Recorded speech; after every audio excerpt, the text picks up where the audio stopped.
What are you doing? Piston.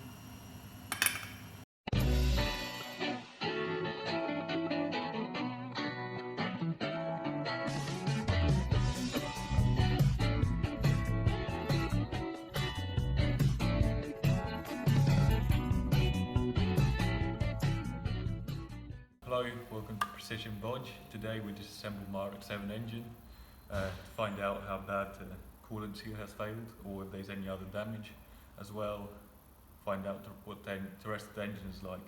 Hopefully it's upgraded and not just stock Mazda replacement parts, but we'll find out. Already loosened this nut. I had to heat it in order to get it off and loosened the flywheel, but I'm not sure, I'd never mentioned before, but when I was putting my clutch on as a temporary thing, I knew that this flywheel had surface cracks in there, so it's getting replaced. You can see that there's a lot of heat damage on here. It's not straight at all. There's bits missing and there's severe cracks. They can probably get machined out, but I'm going to upgrade. I want a lighter flywheel. I've never actually taken RX7 engine apart. I watched some YouTube videos ages ago, so it'll be a learning journey for me, so we'll see. But I'm not a professional.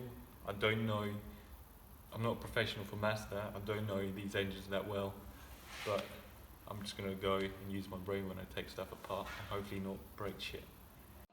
I'm going to take it off.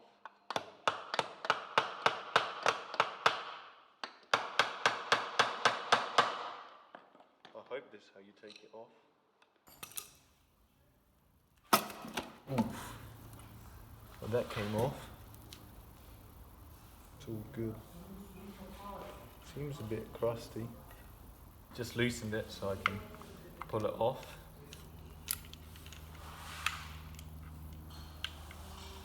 I don't know, it does look like there were not enough oil changes here, but it might be just due to age.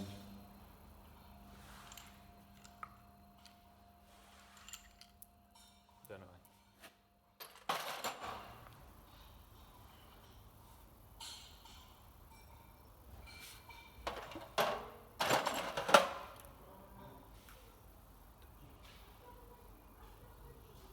Yeah.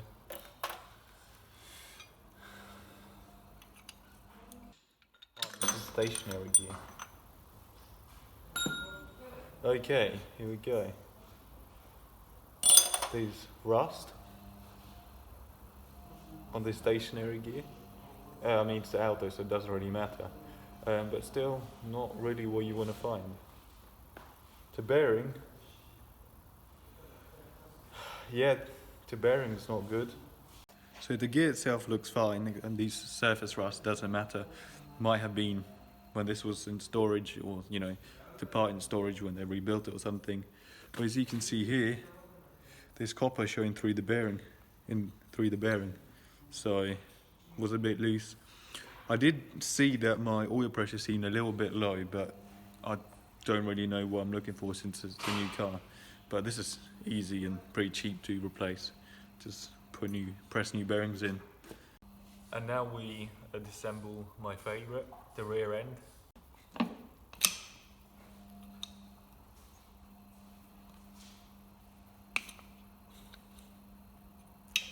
It would have been a good idea to wash this first, but that's clearly not happened, so getting extra dirty.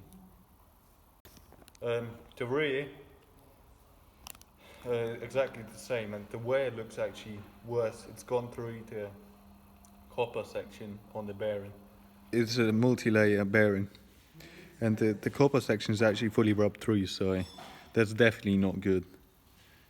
So, but that's, again, cheap to change, and the teeth on the stationary gear all look fine, so not too bad.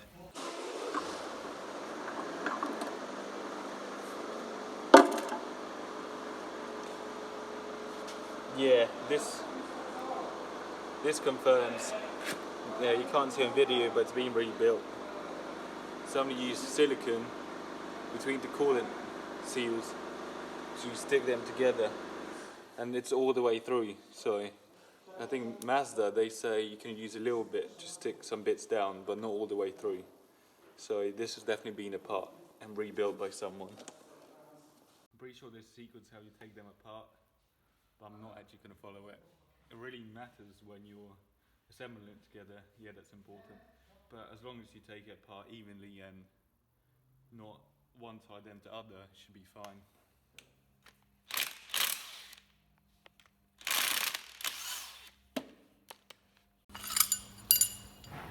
So now the fun starts. We get to see the proper internals.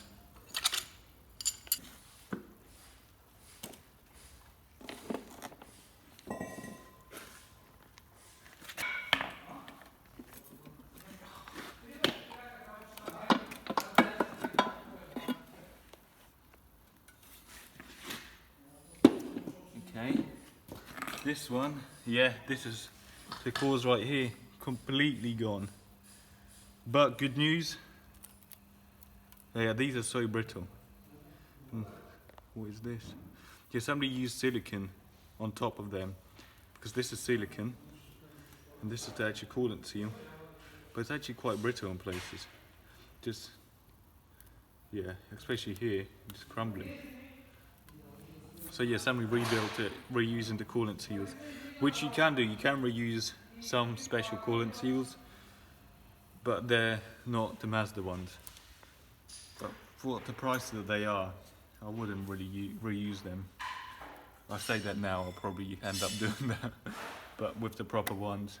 So what sometimes happens is you have rust developing here, and even though cast iron doesn't rust as much, it normally doesn't rust all the way through. What still sometimes happens is a bit of the coolant passage here actually rusts through, and what you have is a messed up iron, because the irons are cast iron, as the name suggests, and you can't really weld it. So when you have a chunk missing because of rust, you can re-weld cast iron, but it's a bit of an iffy one. Sometimes it's better to replace the whole iron, but because there's so little of them, no, not little, but because they're getting a lot more rare, it makes more sense to try to repair them, but I don't have to do that. So I'm really excited. I'm about to lose my apex seal virginity. Okay, let's find out if the apex seals are aftermarket, because if that is the case, that's a very big bonus. I mean, if they're aftermarket and actually in good condition. Oh. All the different springs. Don't really want to lose them.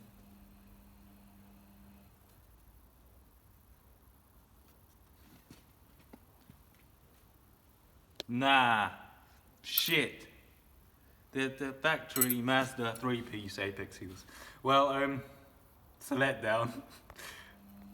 Yeah, these can possibly be reused, but no, I'm going aftermarket. I want more power, more reliability. And with these, when these go, these shatter, and actually looks like there's quite a bit of wear in them, yeah. Well, oh well.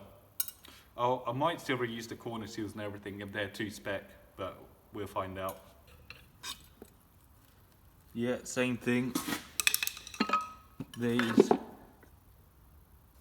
you can see, it's a 2-layer thing, because somebody put some silicone RTV or RBT, whatever you call it, on top of the seals. So that's why it failed. But oh well. The house in itself looks to be in really good condition. Real good. I can't see any marks. There's some just carbon there, nothing. No cracking.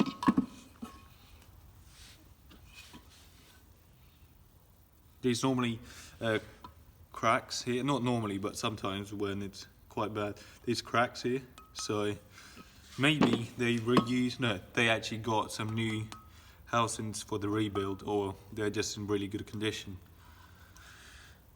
We'll find out. With the other one, I'm hoping it's the same thing. Ooh. Okay, looking at this housing.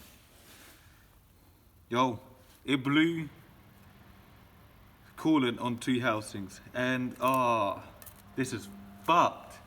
This is what I was talking about, and this is really what I didn't want to find. This has rusted away and actually blew the cast iron here, and it obviously blew the coolant seal because of that. Really want to find this. So I guess, I don't know, this is so thin, there's so little room, so maybe I can get this repaired. As I said before, it's not really the best thing to do. I'm not happy. Didn't like the way I lost my Apex Seal Virginity, they're not aftermarket, and this, not really happy. Oh well, carry on taking it apart then. We'll see if I can reuse this side seals or whatever. So I'm being stingy now.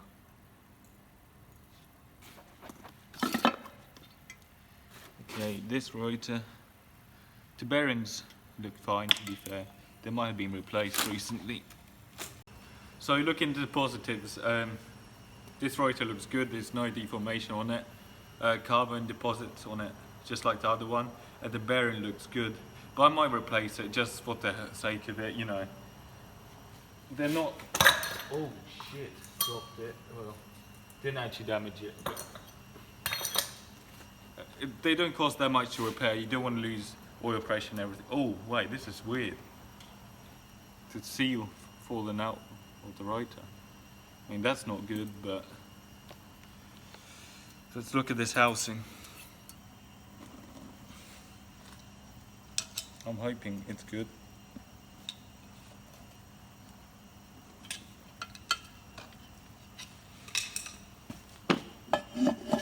Oh, okay, that's probably how you don't pull it out, but this should be good. It's an AA. I don't know what that means. Probably need to use the A-type rotors. But I don't really know where it's meant to say in the rotor what type it is. Can't see anywhere. Don't really know what I'm looking for here, being honest. This looks good. I can't see any chunks missing on the side. No cracks, no deep scratches or like any scratches to be fair. There's some marking here from where it was burning. Looks weird that there's actually marking imprinted there. But the coolant passages all look fine. Nothing bad. Let's look at this iron. Dowels. Same thing, yeah, it was rebuilt with silicone. Nothing bad here. No chunks missing here. Yeah, it's all good.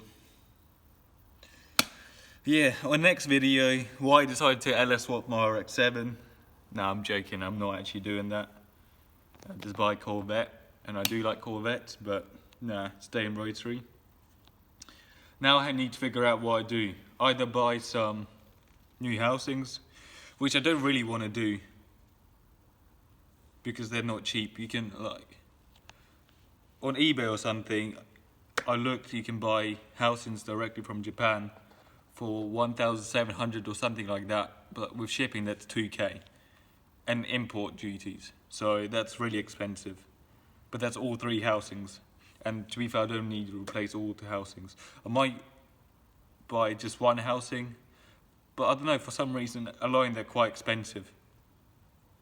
Or get it fixed, which I'm not sure if it's going to be possible.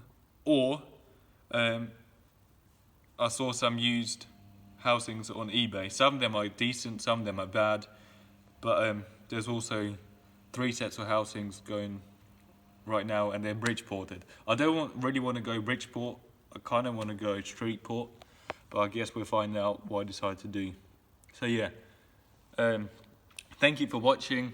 I'm not really a professional for rotaries. I have no idea how you actually meant to take them apart, but I think it took apart quite easily, and I'm just surprised there's not that much moving parts.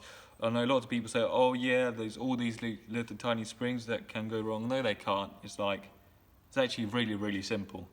And I'm just shocked that rotary shops charge so much for engine rebuilds. Yeah, some shops, 100%. Like I know in America, the Vargas brothers and Vegas brothers, whatever we call them, they're really good. Lots of people like them, but quite a lot of other rotary shops charge stupid money and don't really do a good rebuild. I'm not surprised if this was actually done by some reputable shop and just they obviously did a shit job because they reused they reused the coolant seals and put silicone on them, and that could actually be the cause of the thing breaking. Or it could have happened because this car was standing for 5-6 years before I bought it and it could have been rusting away. I don't really know, but either way, it needs to be replaced. And yeah, thank you for watching. Hopefully you found something interesting from this video. Yeah, consider subscribing if you like it, or consider liking. Thank you.